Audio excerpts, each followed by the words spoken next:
Good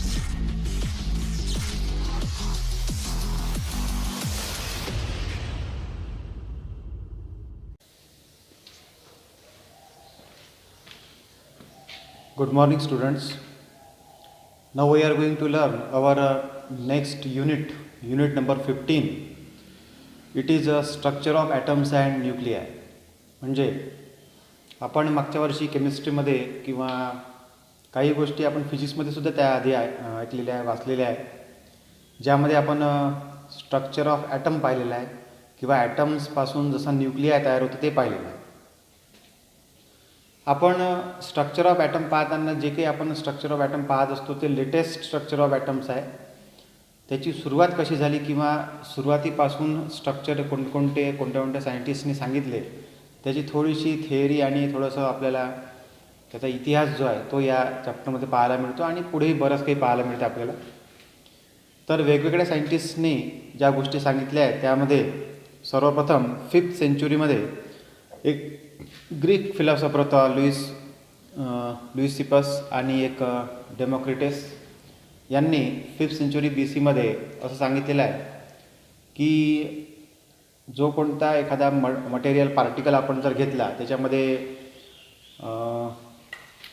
म्हणजे असं म्हटलं आहे की त्याच्यामध्ये जे पार्ट्स असतात वेगवेगळ्या प्रकारचे त्याला आपण इनडिस्ट्रक्टिबल असं म्हणू शकतो. अशा प्रकारच्या पार्ट्सनी कोणत्याही प्रकारचं मटेरियल जे आहे ते बनलेलं असते आणि हे जे पार्ट्स आहेत या पार्टला आपण ॲटम्स असं म्हणतो. आता कसं आहे की यानंतर काही वर्षानंतर डाल्टन नावाचा जो सायंटिस्ट आहे त्यांनी 18व्या शतकात 19व्या शतकात 18व्या शतकात हे मांडलं की अशा प्रकारची थिअरी जी आहे ती 100% बरोबर नाही, तर त्यामध्ये काही गोष्टी आणखी त्यांनी ॲड केल्या, काही गोष्टी चुकीच्या आहे म्हणून त्या बरोबर केल्या, आणखी काही ॲड केल्या. त्यांनी असं सांगितलं की matter consist of some indestructible particles but these indestructible particles are atoms and such type of atoms are identical for any given substance. कोणत्याही प्रकारचा एखादा सबस्टन्स किंवा मटेरियल जर आपण विचारात घेतलं तर त्यातले जे पार्टिकल्स असतात ते आयडेंटिकल असतात. अशा प्रकारचे पार्टिकल्स कंबाईन होऊन एक नवीन सबस्टन्ससुद्धा बनू शकते असं त्यांनी सांगितलं. हे 3 गोष्टी त्यांनी सांगितल्या. आता जे काही ॲटम्स हे आयडेंटिकल असतात हे बरोबर आहे किंवा मग ते कंबाईन झाल्यावर नवीन सबस्टन्स बनू शकते हेही बरोबर आहे, परंतु ते इनडिस्ट्रक्टिबल आहे अशा प्रकारचं जे त्यांनी विधान केलं होतं त्यामध्ये थोडासा फरक असल्यामुळं जे थॉम्सननी ज्यांनी सर्वात महत्त्वाचं मॉडेल जगासमोर आणलं आणि त्यानंतर मग रुदरफोर्डने आणलं. त्यामध्ये काही चेंजेस करून याच्यामध्ये जे थॉम्सनने असं सांगितलेलं आहे 1856 to 1940 म्हणजे 19व्या शतकाच्या सुरुवातीला जवळपास 1887 मध्ये 19व्या शतकात त्यांनी हे सांगितलं की तो इनडिस्ट्रक्टिबल पार्टिकल नसून त्याच्यामध्ये इलेक्ट्रॉन्स असतात. त्याच्यामध्ये वेगवेगळ्या प्रकारचे पार्टिकल्स असतात. थॉम्सननी त्याचं स्वतःचं ॲटॉमिक मॉडेल मांडलं. त्यामध्ये त्यांनी काही एक्सपेरिमेंट करून पाहिला. त्यांनी एखादं इव्हॅक्युएटेड ग्लास ट्यूब घेतली, त्यामध्ये एका बाजूला कॅथोड एका बाजूला ॲनोडची एक जाळी लावली. कॅथोडमधून इलेक्ट्रॉन्स इमिट झाले आणि ते ॲनोडमधून पास होऊन स्क्रीनवर पडले. ॲनोडकडे अट्रॅक्ट होणारे निगेटिव्ह चार्जेस असू शकतात आणि या निगेटिव्ह चार्जेसला त्यांनी इलेक्ट्रॉन्स असं नाव दिलं. ते इथून पास होऊन इथे गेले, ॲनोडमधून पास होऊन पॉझिटिव्हकडे अट्रॅक्ट होऊन ते स्क्रीनवर आपल्याला त्यांनी जे काही त्या स्क्रीनवर जे काही एनर्जी इम्पार्ट केली ती आपल्याला दिसली. म्हणून त्यांनी निगेटिव्ह इलेक्ट्रॉन्ससुद्धा मॅटरमध्ये असतात जे कॅथोड थ्रू इमिट होतात असं सांगितलं. कॅथोड थ्रू इमिट होणारे इलेक्ट्रॉन्स असतात हे बरोबर आहे, परंतु मग त्याच्यामागे प्रश्न येतो की इलेक्ट्रॉन्स बाहेर का निघाले आणि पॉझिटिव्ह चार्जेस पण असतात का, आणि नसतील तर मग कोणत्याही प्रकारचा ॲटम हा निगेटिव्हली चार्ज असतो का की तो इलेक्ट्रिकली न्यूट्रल असतो. मग त्यामध्ये त्यांनी सांगितलं की त्यांनी एक एक्सपेरिमेंट केला. त्या एक्सपेरिमेंटमध्ये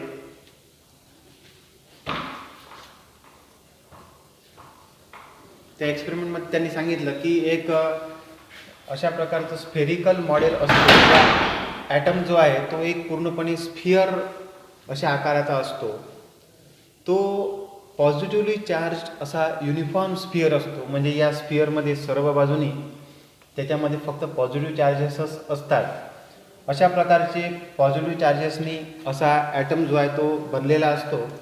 त्याला प्लम पडिंग मॉडेल असं सुद्धा म्हटलं, कारण की जसं पुडिंग असते त्यामध्ये कशा प्रकारे वेगवेगळ्या प्रकारचे मटेरियल असे एका मटेरियलमध्ये असे ड्रॉप केलेले असतात, त्याप्रमाणे हे मॉडेल आहे असं त्यांनी त्यावेळेस सांगितलं. त्याच्यामध्ये मग स्मॉल साईज्ड इलेक्ट्रॉनसुद्धा प्रेझेंट असतात हे त्यांनी सांगितलं. यातले जे इलेक्ट्रॉन्स असतात हे स्मॉल साईज्ड असतात आणि हे इलेक्ट्रॉन्स कॅथोडमधून बाहेर निघू शकतात, कारण की ते स्मॉल साईज असतात. परंतु जे पॉझिटिव्हली चार्ज हा स्फिअर स्वतःहून असतो, म्हणून त्यातले पॉझिटिव्ह चार्जेस हे फिक्स असल्यामुळे ते बाहेर निघत नाहीत असं त्यांनी सांगितलं. अर्थात त्याचं हे चुकीचं होतं आपल्याला आता माहीत आहे.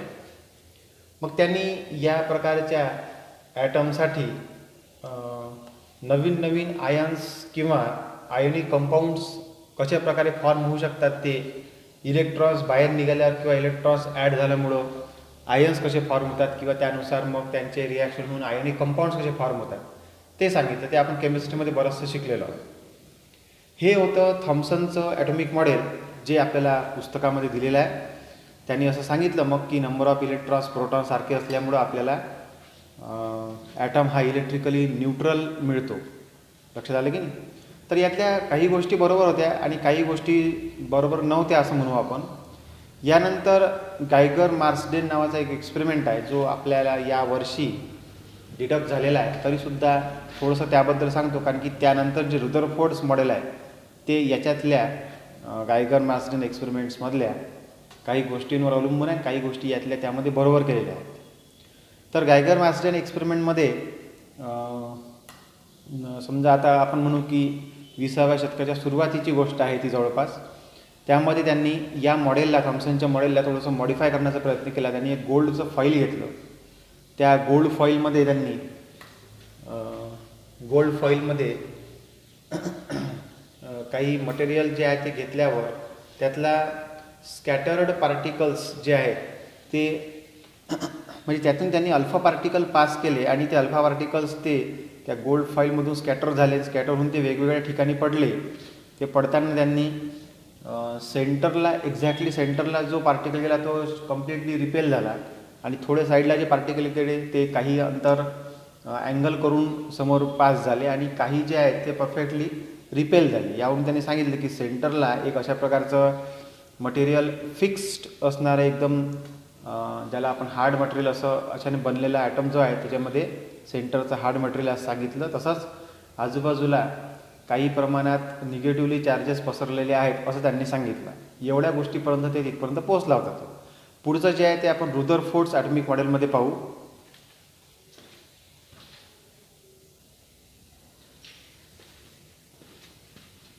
Now in a Rutherford's atomic model, it is given that in GM experiment, Geiger-Marsden experiment, we have seen that gold foil allows some highly energetic alpha particles to pass through it, and some are reflected back, some are diverging through some angle or by some more angle, some are diverging by some more angle. म्हणजे काही जे असतात ते perfectly तिथून reflect होतात आणि काही तिथून काही अँगल करून असे दुसऱ्या बाजूने निघून जातात, जसं आपण या GM एक्सपेरिमेंटमध्ये पाहिलेलं आहे. तशाच प्रकारे काही जे असतात ते पूर्णपणे त्यातून पास होऊ शकत नाहीच, मधातून बाकीच्या ठिकाणाहून ते जाऊ शकतात. म्हणजे याचा अर्थ हा झाला की जो ॲटमचा जो सेंट्रल पार्ट आहे तो काहीतरी एक हार्ड मटेरियलपासून बनलेला असला पाहिजे, ज्याच्यामधून अशा प्रकारचे अल्फा पार्टिकल्स जे आहेत ते पास होऊ शकत नाही. या हार्ड पार्टला न्यूक्लियस असं म्हटलं गेलेलं आहे.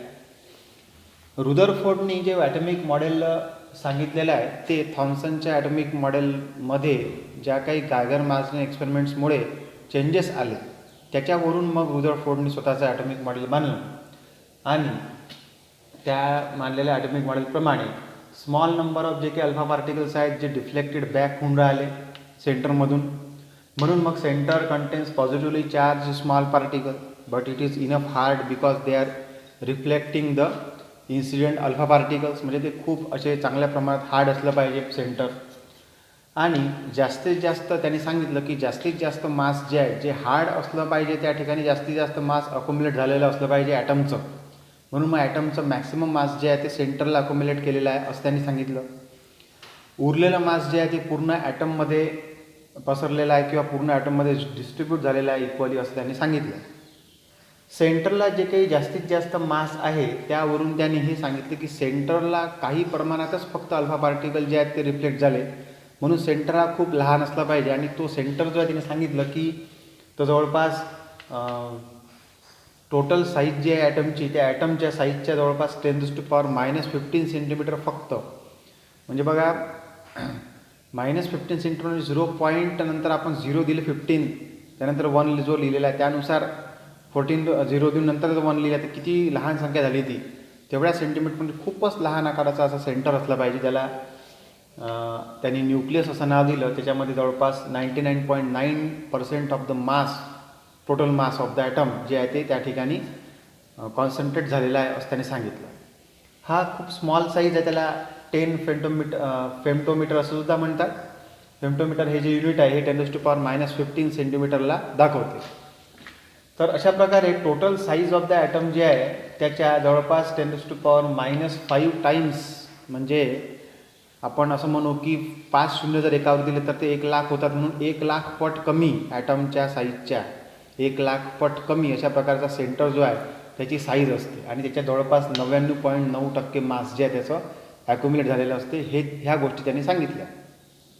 त्यानंतर त्यांनी सांगितलं की उरलेलं जे मास आहे ते सेंटर सोडून बाकी ठिकाणी डिस्ट्रीब्यूट झालेलं आहे. आणि जे मास उरलेलं आहे ते निगेटिव्हली चार्ज पार्टिकल्सपासून म्हणजे निगेटिव्ह चार्ज पार्टिकलपासून बनलेलं मास आहे किंवा बाकीचं जे मास आहे ते बाकीच्या उरलेल्या निगेटिव्ह चार्ज पार्टिकल्सचं आहे. आणि ते चार्ज पार्टिकल्स हे एका ठिकाणी नसून ते काही अंतरावर फिरत असतात, ज्याप्रमाणे सनच्या भोवती अर्थ आणि बाकीचे प्लॅनेट जे आहेत ते फिरत असतात.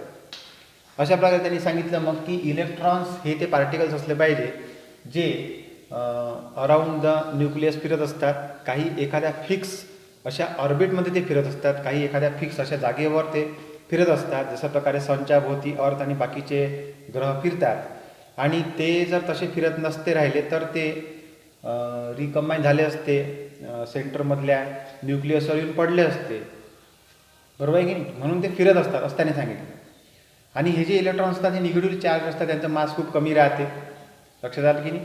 तर 99.9% मास जर सेंटरला असलं पाहिजे तर उरलेलं मास फक्त सेंटरला सोडून बाकी ठिकाणी फिरणारे इलेक्ट्रॉनचं असलं पाहिजे असं त्यांनी सांगितलं. आणि त्यानंतर त्यांनी हे सांगितलं की त्या इलेक्ट्रॉन फिरताना मधात जी जागा आहे की ॲटमचा जो सेंट्रल पार्ट आहे न्यूक्लियस तो सोडून त्यानंतर जे इलेक्ट्रॉन फिरत असतात ते फिक्स्ड ऑर्बिटमध्ये फिरत असतात. त्यांच्या मधातली जी जागा आहे स्पेस आहे ती एम्प्टी स्पेस असली पाहिजे. आणि ते जे इलेक्ट्रॉन आहेत ते निश्चित फिरतच असले पाहिजे. जर ते एका ठिकाणी राहिले असते तर ते सेंटरला येऊन धडकले असते आणि ॲटमचं स्ट्रक्चर कोलॅप्स झालं असतं, ॲटॉमिक प्रॉपर्टीज चेंज झाल्या असतं असं त्याने सांगितलं. म्हणून मग तसं झालं नाही. म्हणून मग इलेक्ट्रॉन जे आहेत ते फिरत असतात आणि मधातली स्पेस जी आहे ती एम्प्टी असते.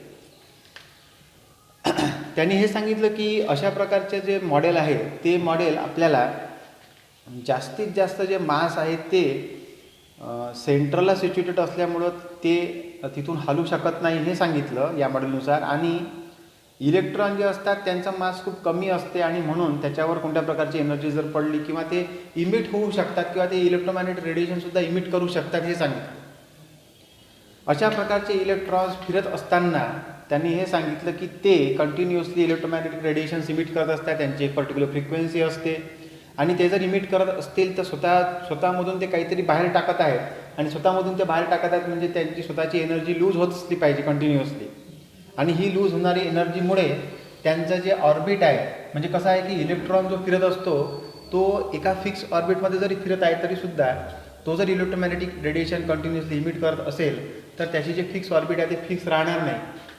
आणि त्याची व्हेलॉसिटी जरी सारखी राहत असेल प्रत्येक वेळेस फिरताना तरीसुद्धा व्हेलॉसिटीची डायरेक्शन बदलत आहे. त्यामुळे सर्क्युलर मोशन जसं आपण शिकलो त्याप्रमाणे डायरेक्शन बदलत असल्यामुळं व्हेलॉसिटीचं मॅग्नेट्यूड सेम आहे पण व्हेलॉसिटीची डायरेक्शन बदलत आहे आणि व्हेलॉसिटीची डायरेक्शन बदलते म्हणजे व्हेलॉसिटी बदलते. कारण वेलॉसिटी वेक्टर क्वांटिटी आहे. वेलॉसिटीमध्ये मॅग्नेट्यूड आणि डायरेक्शन दोनपैकी एक जरी क्वांटिटी बदलली तर वेलॉसिटी चेंज होत आहे. वेलॉसिटी चेंज होत आहे म्हणजे ॲक्सेलरेशन त्या ठिकाणी मिळत आहे. म्हणजेच इलेक्ट्रॉनची मोशन ही ॲक्सेलरेटेड मोशन आहे. आणि ॲक्सेलरेटेड मोशन असल्यामुळं त्याची कंटिन्युअसली चेंजिंग वेलॉसिटी ते फिरत आहे, कंटिन्युअसली ते इमिट करत आहेत. इमिट करत असताना त्यांची स्वतःची एनर्जी ते लूज करत आहे. स्वतःची एनर्जी लूज करत असताना त्यांचं ऑर्बिट जो आहे एनर्जी कमी झाल्यामुळं ऑर्बिट हे आणखी कमी कमी कमी कमी अंतरावरती फिरत राहतील. ऑर्बिटची रेडियस जी आहे ती कमी होईल. म्हणजे बघा इथं 2-3 गोष्टी आल्या. इलेक्ट्रॉन हे फिरत आहेत हे बरोबर आहे, पण त्यांची एनर्जी लूज होत आहे. इलेक्ट्रोमॅग्नेटिक रेडिएशन इमिट करत असतात. त्यांची एनर्जी कंटिन्युअसली लूज होत राहते. त्यामुळे त्यांची ऑर्बिट पण कमी रेडियसची होत राहते अशी कंटिन्युअसली. आणि त्यानंतर ते स्पायरल पाथ करून सेंटरला येऊन धडकतात, किंवा त्याला आपण असं म्हणू की सेंटरला येऊन ते अशा प्रकारे याच्या भोवती जे फिरत असतात असे ते इलेक्ट्रॉन्स अशा प्रकारे फिरताना रेडिएशन इमिट करत राहतात, EM रेडिएशन. आणि ते असे फिरत असताना काही कालांतराने ते अशा प्रकारे येऊन सेंटरला येऊन ते कोलॅप्स होतात. मग अशा प्रकारे जर ते कोलॅप्स होत असतील तर सेंटरला असणारा जो काही पॉझिटिव्हली चार्ज जो काही पार्टिकल आहे किंवा पॉझिटिव्हली चार्ज जो काही मास आहे सेंटरला, त्या ठिकाणी हे निगेटिव्हली चार्ज जे असतात ते पूर्णपणे येऊन जर असे पडले तर कोलॅप्स होऊन जाईल पूर्ण स्ट्रक्चर. आणि ॲटम्स हा ॲटम राहणार नाही आणि ॲटॉमिक प्रॉपर्टीज त्याच्या पूर्णपणे चेंज होऊन जातील. तर असं जर प्रत्येक वेळेस होत राहिलं असतं तर असं कोणतंच मटेरियल स्टेबल राहिलं नसतं, बरोबर आहे की. म्हणून मग ह्या ज्या गोष्टी रुदरफोर्डनी सांगितल्या ह्या थोड्याशा चुकीच्या होत्या किंवा त्या मान्य करण्यात आल्या नाही. आणि हेच महत्त्वाची डिफिकल्टी रुदरफोर्डच्या मॉडेलमध्ये आपल्याला पाहायला मिळते. बाकी सर्व काही त्यांनी सांगितलेलं जवळपास खरंच आहे. हे आपण पुढे आता पाहणारच आहोत की तुम्ही हे केमिस्ट्रीमध्ये थोडंफार शिकलेले आहे. म्हणून मग त्यांनी सांगितलं की ह्या ज्या गोष्टी होत आहे ह्या गोष्टी चुकीच्या होत असल्यामुळे त्याच्या ह्या डिफिकल्टीज म्हणून आपण कन्सिडर करू. आणि कारण असं आहे की ॲटम कोणताही असो, कोणताही सबस्टन्स जो आहे तो आपल्याला इलेक्ट्रिकली न्यूट्रल मिळतो. त्याचं कारण तर हे आहे की number of electrons, number of positive charges मधातले आणि नंबर ऑफ निगेटिव्ह चार्जेस हे सारखे आहेत, परंतु ते फिरत असताना इलेक्ट्रोमॅग्नेटिक रेडिएशन इमिट करत असतील तर एनर्जी लूज होत असेल. अशा प्रकारे तर कंटिन्युअसली इमिशन होत नाही आणि स्टेबिलिटी कंटिन्यू राहते. म्हणून मग अशा प्रकारे सेंटरला येऊन स्पायरल पाथ करून सेंटरला येणे इलेक्ट्रॉनचं हे सुद्धा चुकीचं आहे, बरोबर आहे की नाही. मग ह्या काही डिफिकल्टी होत्या कारण ह्या गोष्टी काहीतरी चुकीच्या सांगण्यात आल्या होत्या. ते कोलॅप्स होत नाही किंवा इमिट करत नाही रेडिएशन आणि ह्या गोष्टी दिसून आल्या नाही. परंतु नंतर असं लक्षात आलं की जसं आपण यानंतर शिकलेलो आहे की यानंतरच आपण काही गोष्टी शिकलेलो आहे की आपण काही प्रमाणात एनर्जी दिल्यानंतरच मग काय होते की त्याची एनर्जी वाढते इलेक्ट्रॉनची आणि मग तो वरच्या एनर्जी लेवलला जातो आणि तिथून मग खाली येताना तो इमिट करत असतो. कारण की जेवढी एनर्जी त्याने घेतलेली असते तेवढी एनर्जी तो खाली येताना इमिट करत असतो. हे आपण पुढे शिकलेलो आहोत, बरोबर आहे की नाही. अशा प्रकारे तो स्टेबल राहतो. ॲटम जो आहे तो त्याची स्टॅबिलिटी परत गेन करतो. इलेक्ट्रॉन एक्सायटेड स्टेटमध्ये गेला वरच्या, तिथून खाली येताना तो ट्रान्झिशन करतो आणि त्यावेळेस तो इमिशन करतो. आणि ते इमिशन झाल्यानंतर त्याची स्वतःची एनर्जी मग परत वाढलेली एनर्जी कमी होते आणि परत तो त्याच एनर्जी लेवलवरून फिरत असतो आणि अशा प्रकारे आपल्याला स्टॅबिलिटी मिळते. हे सगळीकडे घडत असते. ह्या काही गोष्टी आहे जे रुदरफोर्ड मॉडेल ज्या ठिकाणी फेल ठरलेलं आहे त्या गोष्टी एक्सप्लेन करण्यासाठी. म्हणून आता आपण यानंतर रुदरफोर्ड नंतर आणखी त्याच्यामध्ये काही ज्या गोष्टी नवीन झालेल्या आहे किंवा ज्या गोष्टी बोहर नावाच्या सायंटिस्टनी त्या ठिकाणी नील बोहरनी टाकलेल्या आहे, ज्यानुसार बऱ्याचशा गोष्टी आपल्याला माहीत पडतात. न्यूक्लियसची रेडियस माहीत पडते, इलेक्ट्रॉनचं मास, न्यूक्लियसचं मास, न्यूक्लियसमध्ये असणारे प्रोटॉन, या सर्व गोष्टी आपल्याला पुढच्या ॲटॉमिक मॉडेलनुसार आपल्याला माहीत पडणार. इथपर्यंत सर्वांनी वाचून घेणे.